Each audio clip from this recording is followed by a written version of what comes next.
students, welcome back. So now we'll discuss the next part, small one, where I have to understand force acting on a closed circuit in a magnetic field. कि एक magnetic field में closed circuit पे कितना force लग रहा है, ठीक है? तो अभी तक हमने क्या पढ़ा कि मैग्नेटिक फील्ड में कोई भी अगर आप कंडक्टर रखते हो, ओके, तो उसके ऊपर फोर्स लगता है F is equal to I L vector cross B vector. Straight conductor रखोगे तो force acting on a straight conductor I L vector cross B vector, और force acting on an arbitrary shaped conductor. Arbitrary shaped conductor पे कितना force लग रहा है, तो इसका आंसर है integration of dl vector cross b vector. ठीक है, इसको चाहिए तो एक सेपरेट ब्रैकेट में डाल दो, ऐसे ऐसे कर दो. ओके, तो स्ट्रेट कंडक्टर रहेगा तो कोई फॉर्मूला टेंशन नहीं है. F vector is equal to I L vector cross B vector लगा दो, force acting on a conductor. कोई और शेप का रहेगा तो ये वाला फॉर्मूला लगा दो, F vector is equal to I integration of dl vector cross b vector. ठीक है बच्चों, नाउ थिंक कि अगर एक मैग्नेटिक फील्ड है लिया मैंने, अभी ये क्रॉस मतलब कहां पे, इनवर्ड है. ओके, लास्ट टाइम उन्होंने क्या डाला था, डॉट डाला था, तो आउटवर्ड था, अभी इनवर्ड है. और इसमें एक क्लोज सर्किट रखा है, चलो एक ऐसा सर्किट रखा दिया, एक क्लोज सर्किट रख दिया in a magnetic field. Okay, magnetic field में क्या रखा है, एक क्लोज सर्किट रख दिया. तो ये फॉर्मूला यूज करोगे कि ये फॉर्मूला यूज करोगे? तो ये पूरे सर्किट पे अगर मुझे फोर्स फाइंड करना है तो ये आर्बिट्री शेप है, तो गारंटेडली मैं ये फॉर्मूला यूज करूंगा. बना कि नहीं? सो जो फॉर्मूला मैं यहां पे लगाने वाला हूं, that is F vector is equal to I close integral of dl vector cross b vector. ठीक है, तो ये फॉर्मूला मैं लगाऊंगा क्योंकि ये स्ट्रेट कंडक्टर नहीं है, आर्बिट्री शेप है. प्लस अभी यहां पे ये क्लोज सर्किट है तो हमें इसका स्टार्टिंग पॉइंट और एंड पॉइंट नहीं पता है.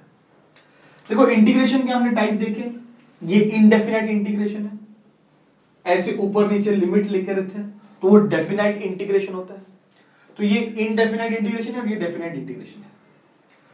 मतलब हमें पता है कि ये स्टार्टिंग पॉइंट और ये एंड पॉइंट है, हम ए से बी इंटीग्रेट करने वाले हैं. अभी because this is a close circuit we don't know ना कि which is starting point which is end point. तो जहां से हम स्टार्ट करेंगे वहां से इंटीग्रेट करके वापस उसी पॉइंट पे पहुंचेंगे तो पूरा इंटीग्रेशन खत्म हो जाएगा. तो जहां से मैंने स्टार्ट किया पूरा इंटीग्रेट करके उधर ही पहुंच गया. Okay, so my dear student, यहां पे मैं एक सर्कल ड्रॉ कर दूं तो मैं बोलूंगा कि भाई एक और इंटीग्रेशन भी यहां पे आ गया और उसको हम बोलेंगे क्लोज इंटीग्रल. क्या बोलेंगे इसको? Close integral. तो ये इनडेफिनाइट इंटीग्रेशन है, ये डेफिनाइट इंटीग्रेशन है जिसमें अपने को पता है भाई ए से भी इंटीग्रेट कर रहे हैं, और ये क्लोज इंटीग्रल है, मतलब जहां से इंटीग्रेशन स्टार्ट करेंगे वापस वहीं पे आएंगे, जहां से इंटीग्रेशन स्टार्ट किया वापस उधर ही आ गया. ओके, तो ये क्लोज इंटीग्रल है. I hope you understood close integral क्यों आया है. ओके, अब मुझे बच्चों बताओ, क्लोज इंटीग्रल मतलब स्टार्टिंग पॉइंट और एंड पॉइंट सेम रहेगा. अगर स्टार्टिंग पॉइंट और एंड पॉइंट सेम रहेगा, अभी एकदम सिंपल सा बात करते हैं. Suppose I am integrating from A to B और ये x dx है, तो हम कैसे इंटीग्रेट करते हैं इसको? पहला तो फॉर्मूला लगाते हैं, फिर ब्रैकेट डालते हैं, अपर लिमिट और लोअर लिमिट. बराबर कि नहीं? पहला हमने फॉर्मूला लगाया x स्क्वायर अपॉन 2 इंटीग्रेशन का, अपर लिमिट ऊपर डाला, लोअर लिमिट नीचे डाला. फिर इसको सॉल्व कैसे करते हैं? b square upon 2 minus a square upon 2. बराबर कि नहीं? पहला अपर लिमिट फिर लोअर लिमिट. पर क्लोज इंटीग्रल में अगर अपर लिमिट और लोअर लिमिट सेम रहेगा, स्टार्टिंग पॉइंट और एंड पॉइंट मेरा सेम ही रहेगा, बराबर, दोनों ए ही रहेंगे, तो ये दोनों ए ही बनने वाले, तो माइनस करोगे तो आंसर कितना आएगा? 0 आएगा. तो ये जो ब्रैकेट में टर्म दिया हुआ है close integral of DL vector, इसका आंसर क्या है? 0 आएगा.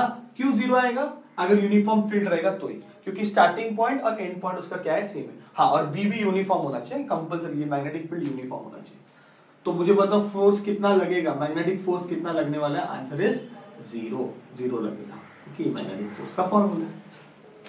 तो एक यूनिफॉर्म मैग्नेटिक फील्ड में, फिर से मैं बात कर रहा हूं, यूनिफॉर्म मैग्नेटिक फील्ड में अगर मैंने एक क्लोज्ड सर्किट रखा, यूनिफॉर्म मैग्नेटिक फील्ड में अगर मैंने एक क्लोज सर्किट रखा तो उसके ऊपर कितना फोर्स एक्ट होता है? आंसर इज 0, क्योंकि ये वाला टर्म 0 हो जाता है.